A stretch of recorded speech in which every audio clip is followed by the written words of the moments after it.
कीमती। अच्छा, किसी चीज़ की कीमती होने का एहसास कब होता है? मिसाल के तौर पे आपके पास बहुत कुछ हो, आपने बचपन से उसको देखा है, बहुत कुछ है, सही, तो वो तो है, वो तो कीमती तो नहीं लगेगा। कब इंसान को कीमती लगता है? कोई भी चीज़ की कीमत का एहसास इंसान को कब होगा? जब सामने वाला उस चीज़ से महरूम हो, जब सामने वाले को इंसान दिखेगा, वो बताएंगे। अस्सलाम वालेकुम, नमस्ते, सत श्री अकाल। कैसे हैं आप लोग? उम्मीद करती हूँ ठीक होंगे, खुश होंगे। मैं हूँ हसीका अली और मेरे साथ हैं तारिक नियाज़ी। अस्सलाम वालेकुम, नमस्ते, सत श्री अकाल। उम्मीद करता हूँ ठीक होंगे, खुश होंगे। दोस्तों, जहाँ रहें खुश रहें, माँ बाप का ख्याल करें, क्योंकि माँ बाप है तो सब कुछ है। चैनल को सब्सक्राइब कर लें, वीडियो को लाइक कर लें, दूसरों के साथ शेयर कर लें, बेल आइकन को ज़रूर प्रेस कर लें। मगर क्यों? कि आने वाली हर वीडियो का नोटिफिकेशन आपको टाइम टू टाइम मिलता रहे, टाइम टू टाइम मिलता रहे, टाइम टू टाइम। सही है, सही है, सही है, सही है। तो आज की हमारी वीडियो में बहुत इंटरेस्टिंग नितिन गडकरी जी से रिलेटेड से स्टार्ट करते हैं अपनी वीडियो को। Let's start. ओके गाइस, तो वीडियो का टाइटल है नितिन गडकरी स्पीच से स्टार्ट करते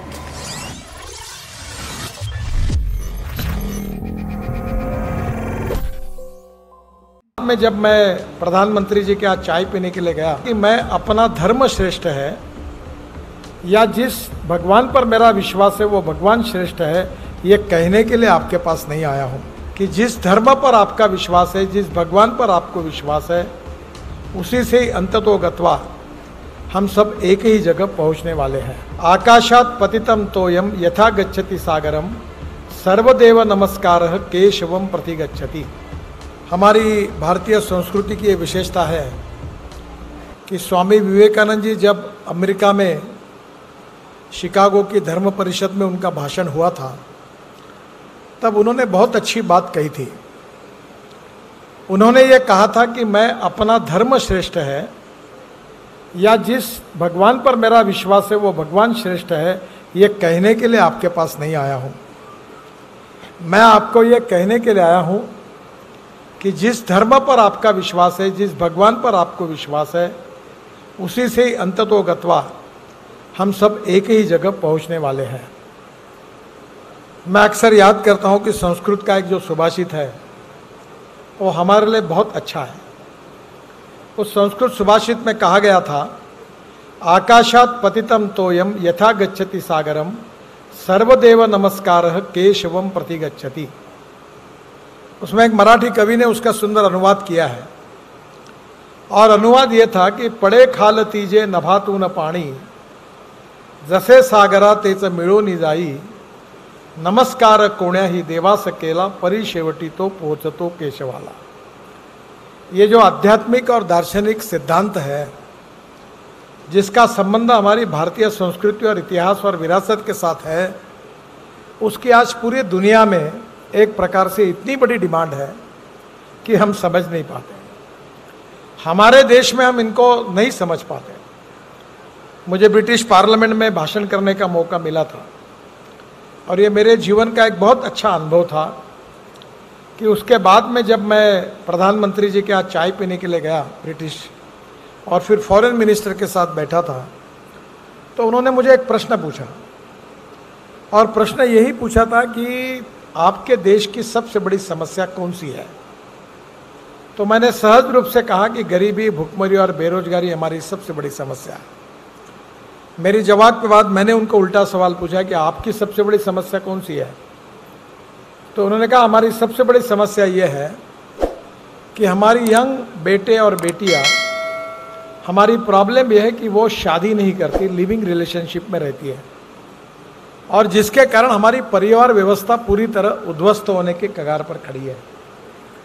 बाद में उन्होंने मुझे ये प्रश्न पूछा कि क्या हिंदुस्तान में गरीबी होने के बाद ये समस्या नहीं है? तो मैंने उसका जवाब दिया कि ये नहीं के बराबर है। तो उन्होंने मुझे पूछा कि यह कैसे संभव है। तब मैंने उनको ये कहा कि हम गरीब जरूर हैं, पर हमारी भारतीय संस्कृति और इतिहास और विरासत और जो आध्यात्मिक और दार्शनिक सिद्धांतों के आधार पर जो बचपन से हमारे मन के ऊपर, व्यक्तित्व के ऊपर जो संस्कार होते हैं, वो मूल्याधिष्ठित है, वैल्यू बेस है। और वो जो हमारी परिवार पद्धति है, जीवन पद्धति है, उससे ये जो संस्कार हमें मिलते हैं, उससे हम गरीब जरूर है, पर सांस्कृतिक दृष्टिया, सांस्कृतिक के दृष्टि से, मूल्याधिष्ठित दृष्टि से हम काफ़ी रीच है, संपन्न है।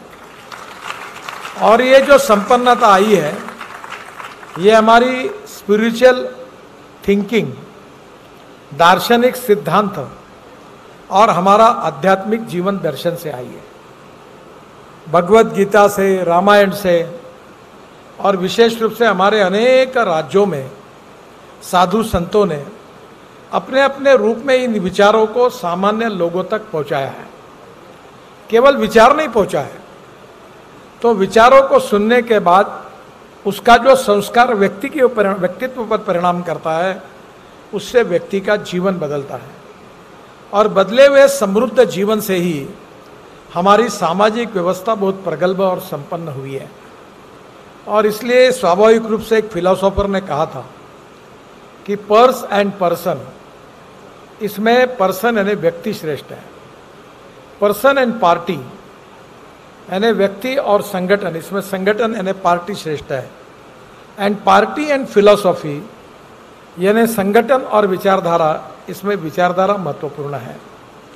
अब विचारधारा जो होती है वो स्वाभाविक रूप से समझने के लिए हमें हमारी क्षमता भी बढ़ानी पड़ती है, क्योंकि दार्शनिक सिद्धांत, आध्यात्मिक सिद्धांत, जिसका परम आदरणीय गुरु जी ने सूक्ष्म चिंतन के रूप में, सूक्ष्म तत्व के रूप में जो नॉलेज दिया हुआ है, उसका मैं कोई अधिकारी व्यक्ति नहीं हूँ। जब मुझे डेमले जी ने कहा तो मुझे एक बार ऐसा लगा कि मैंने कैसे, पिछले बार भी ये संकोच था कि कोई कार्यक्रम में जाने के पहले उस विषय पर मेरा भी अधिकार होना चाहिए। पर मैं इतना ही जानता हूँ कि मानव जाति के कल्याण का ये सूक्ष्म वैचारिक चिंतन है, और इससे हमारे जीवन में समृद्ध और संपन्न होने का मौका मिलने वाला है। अब जो जीवन होता है वो भौतिकवाद और भोग विलास में डूबा हुआ रहता है। कहीं ना कहीं स्वार्थ, ईर्ष्या, आकांक्षा, महत्वाकांक्षा जीवन में होती है, और ये मानवीय स्वभाव भी है, इसमें कोई गलत नहीं है। पर जब दार्शनिक और आध्यात्मिक सिद्धांत और मूल्याधिष्ठित जीवन पद्धति के संस्कार व्यक्ति पर होते हैं, तो हमारे जीवन में भी आमूलाग्र बदल हो जाता है। और इसके लिए काफ़ी चिंतन की भी ज़रूरत होती है, और गुरु के रूप में उसका अध्ययन करके उस जो सिद्धांतों को है उसको हमारी भाषा में, यानी बहुत सिंपल लैंग्वेज में, क्योंकि हमारा जो IQ है, जो गुरु जी ने लिखा है, वो समझने के लिए हम कितने भी अपने को विद्वान समझते होंगे, फिर भी हमें बहुत ज़्यादा ज्ञान की उपासना करनी होगी, क्योंकि वो समझना बहुत कठिन है। पर जब हम उसको समझने की कोशिश करते हैं और गुरु ही हमें जब उसका मार्गदर्शन करता है, तो धीरे धीरे बात समझ में आती है। ये बहुत डिफिकल्ट है, इसको शॉर्टकट नहीं है। शॉर्टकट के बारे में एक फिलोसोफर ने कहा है कि शॉर्टकट कट यू शॉर्ट। तो ये समझने के लिए ईयर्स टू ईयर भक्ति, आराधना, और इसके आधार पर फिर उसका एक प्रकाश हमारे मन में, हमारे व्यक्तित्व में, हमारी आत्मा, मन, उसके साथ एक जीवन दर्शन का जो संस्कार मिलता है, उसकी अनुभूति से हमारे जीवन को हम बदलते हैं। और इसलिए आज तो हमारा जीवन बहुत ही आत्म केंद्रित है। हमें लगता है कि हम बहुत होशियार हैं, हम बहुत धनवान हैं, और हमें ये भी लगता है कि हम इन सब बातों से हमारे जीवन में सब प्रकार के सुखों को हासिल कर सकेंगे। एक बहुत विनोदी उदाहरण था कि एक व्यक्ति एक झूले पर झूल रहा था, तो उसके मित्र ने कहा, अरे ऐसे क्यों बैठे हो, जाओ कुछ काम करो। तो बोले क्या काम करूं? कोई बिजनेस करो, कोई धंधा करो। तो बोले उससे क्या होगा? बोले बहुत पैसा मिलेगा। पैसा मिलने के बाद क्या होगा? बोले एक अच्छा घर होगा, अच्छी गाड़ी होगी, सब कुछ होगा। फिर उसके कब बाद क्या होगा? बोले बहुत आनंद होगा। बोले उसके बाद क्या होगा? फिर झूलते रहो आनंद से। बोले वही तो कर रहा हूं। इसका अर्थ एक है कि बंगले से और मर्सिडीज गाड़ी से सुखों को हासिल हम नहीं कर सकते। अगर हमें कोई शारीरिक बाधा निर्माण होती है तो हमारा पैसा काम में नहीं आता। हमारी सत्ता, संपत्ति, ऐश्वर्य, नॉलेज काम नहीं आता, पर नॉलेज की भी आवश्यकता होती है। और इसलिए अक्सर मैं दो बातों को आग्रह से याद रखता हूँ कि innovation, entrepreneurship, science, technology, research, skill and successful practices, even spiritual science, आध्यात्मिक, धार्मिक और दार्शनिक जीवन दर्शन, मूल्याधिष्ठित जीवन पद्धति, वैल्यू बेस्ड एजुकेशन और परिवार पद्धति से जो हम संस्कार लेते हैं, ultimately it comes under the one head, that is knowledge. And knowledge is the power. केवल science and technology and research में जो सक्सेसफुल टेक्नोलॉजी होती है वही केवल नॉलेज नहीं होता। Knowledge is a power and conversion of power into wealth, ऐसा मैं कहता हूँ। पर wealth is not the ultimate. हम उत्तम, अधिक उत्तम, सर्वोत्तम अप टू इन्फिनिटी है। We cannot catch your own image. हमारे बीच में कोई पूर्णांक नहीं है, हम अपूर्णांक है और इसलिए पूर्णांक की ओर चल रहे हैं।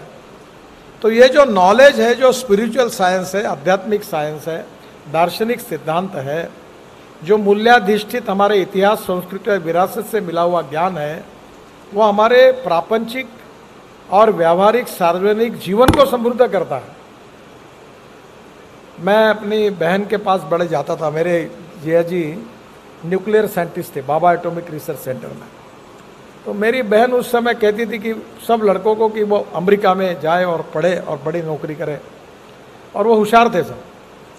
धीरे धीरे सब लोग अमेरिका में गए, वहाँ बड़ी बड़ी नौकरियाँ उनको मिल गई।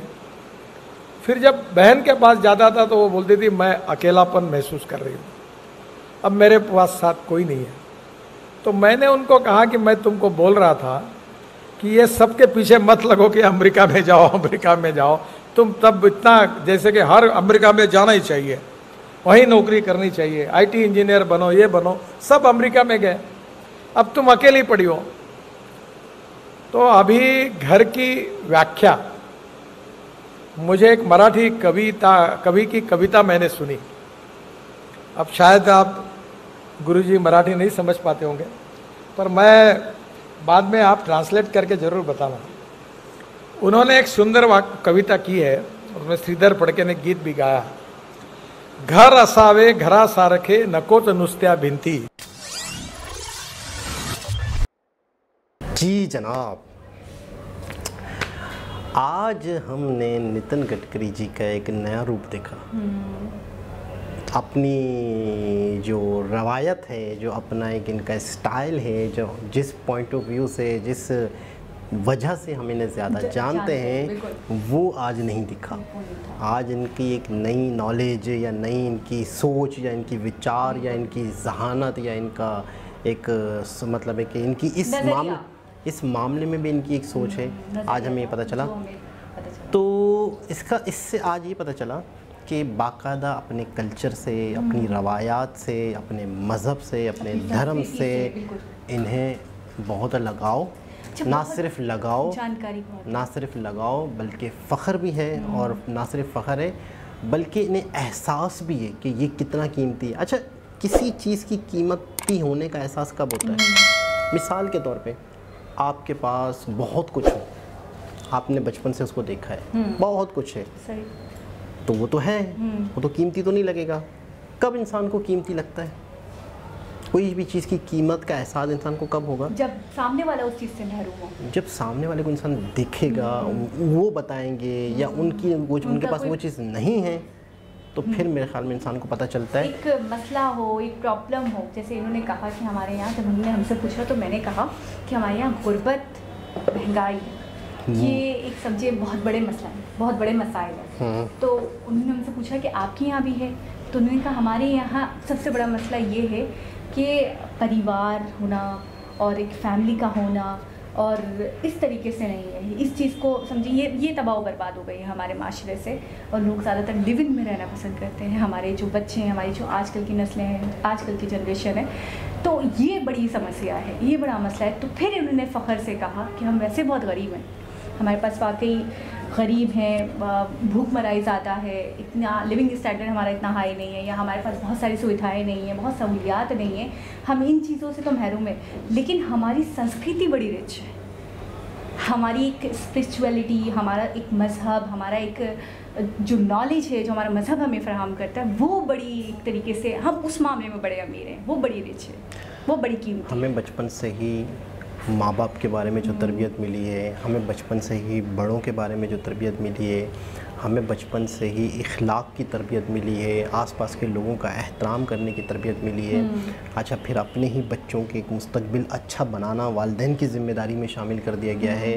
कुछ ज़िम्मेदारियाँ, कुछ हुकूक वालिदैन के, कुछ बच्चों के फ़राइज़ हैं कि माँ बाप के साथ किस तरह से चलना है, वो हमें बचपन से ही पढ़ाए जा रहे हैं, बचपन से ही बताए जा रहे हैं। माँ बाप के सामने बदतमीज़ी नहीं करो, हाँ, वरना आपको गुनाह मिलेगा। अच्छा, एक वीडियो में आपने ये भी कहा था, आई थिंक जापान की बात हो रही थी, कि आप कह रहे थे ब्रदर ऑन सेल, और इस तरीके से मतलब वहाँ पे इतना अकेलापन है और वहाँ पे रिश्ते नातों की इतनी कोई अहमियत नहीं है। माँ बाप का इतना एक, जो हमारे यहाँ हमारा मज़हब सिखाता है, बड़ा एहतराम है, बड़ी इज्जत है, बड़ी तौक़ीर है। हमारा नहीं, जाहिर सी बात है, इंडिया, पाकिस्तान, बांग्लादेश एक तरीके से एक ही इनकी संस्कृति रही है, एक ही कल्चर रहा है, एक ही ट्रेडिशन, तरीक़ेकार वही रहे हैं, वही रस्म और रवाज रही हैं जो उनका है, जो हमारा है। इसमें कोई अंतर नहीं पाया जाता। अभी मैं धार्मिक लिहाज से बात नहीं कर रही और ना मैं करना चाहती हूँ।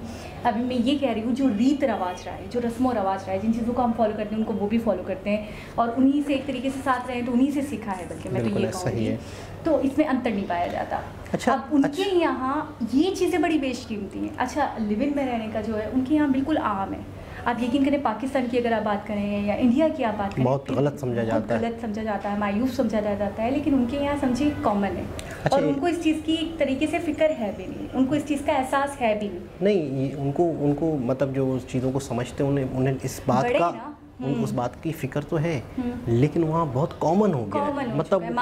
मतलब उन्हें इस चीज़ के होने से कोई फ़र्क नहीं पड़ रहा ना, इसके नताइज का उनको एक तरीके से जो रिजल्ट्स हैं वो इसके बारे में नहीं सोचते। अच्छा, यहाँ पर जब लोग यहाँ पर वहाँ जाते हैं तो उनके मसाइल देखते हैं, वो लोग यहाँ के माहौल देखते हैं, तो देखिए कहीं ना कहीं सब कुछ होते हुए भी वहाँ खुशियाँ नहीं है, वहाँ पे एक सुख दुख नहीं है, वहाँ पे आप ख़ानदानी निज़ाम नहीं है, इमेज में खालिस उर्दू में कहेंगे ख़ानदानी निज़ाम और एक फैमिली सिस्टम, तो वो वाकई वहाँ कमी है। जैसे जापान का आपने बताया कि वहाँ पे अलोन डेथ बहुत होती है, यानी कि एक शख्स अलग कमरे में रह रहा है, सो रहा है, खा पी रहा है, और दिनों तक मरे पड़े रहते हैं, पता ही नहीं चलता। कई दिन तक वहाँ लोग नहीं जा पाते, अपने कामों में बिज़ी होते हैं, जॉब्स पे बिज़ी होते हैं। तो बीवी समझती होगी कि शौहर ने उसे देख लिया होगा, शौहर समझ रहा है बीवी ने देख लिया होगा, तो वो पता चलता है कि अगर हफ्ते 10 दिन बाद बाकायदा देखा जाए तो वो इस दुनिया में ही नहीं रहे। तो इससे ज़्यादा बुरी हालत क्या होगी।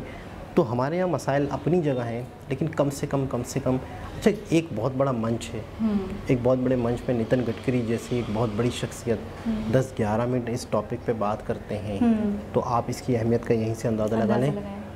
हमें बिल्कुल इस चीज़ का, जो चीज़ हमें बचपन से प्लेट में रख के मिली है, हमें बिल्कुल एहसास नहीं है, लेकिन हमें शुक्र अदा करना चाहिए। एक शख्स अक्सर कहते हैं कि हम कहते हैं ना, बहुत बड़ा घर हो, बहुत बड़ी गाड़ी हो, तो एक शख्स कहता है कि इतना बड़ा घर हो कि अगर किसी कमरे में आपके वालिदैन खांसें तो आपको आवाज़ आए, बस आपको पता चलता, आपको इतना बड़ा घर ना हो कि आपके वालिदैन आपसे चिल्ला रहे हो, पानी मांग रहे हो, दवा मांग रहे हो, बीमार हो, उनके शायद कोई आखिरी वक्त अल्लाह ना करे चल रहा हो, और आपका कमरा बहुत दूर हो। इतना बड़ा घर हो कि आपका कमरा इतना दूर हो, तो इससे ज़्यादा बुरा घर कौन सा होगा कि जिसमें आपके वालिदैन आपसे दूर थे।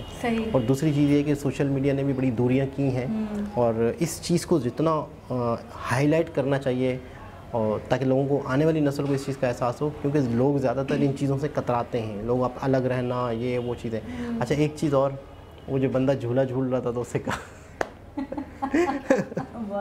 तो क्या यार, मैं ये कहूँगी प्रेजेंट माइंड भी बहुत है, और एक तरीके से हाजिर जवाब होते हैं ना। जैसे उन्होंने उनसे पूछा कि आपके यहाँ क्या मसला है, फिर उन्होंने उनसे पूछा, फिर उन्होंने फ़ौरन उनको काउंटर करते हुए जवाब दिया।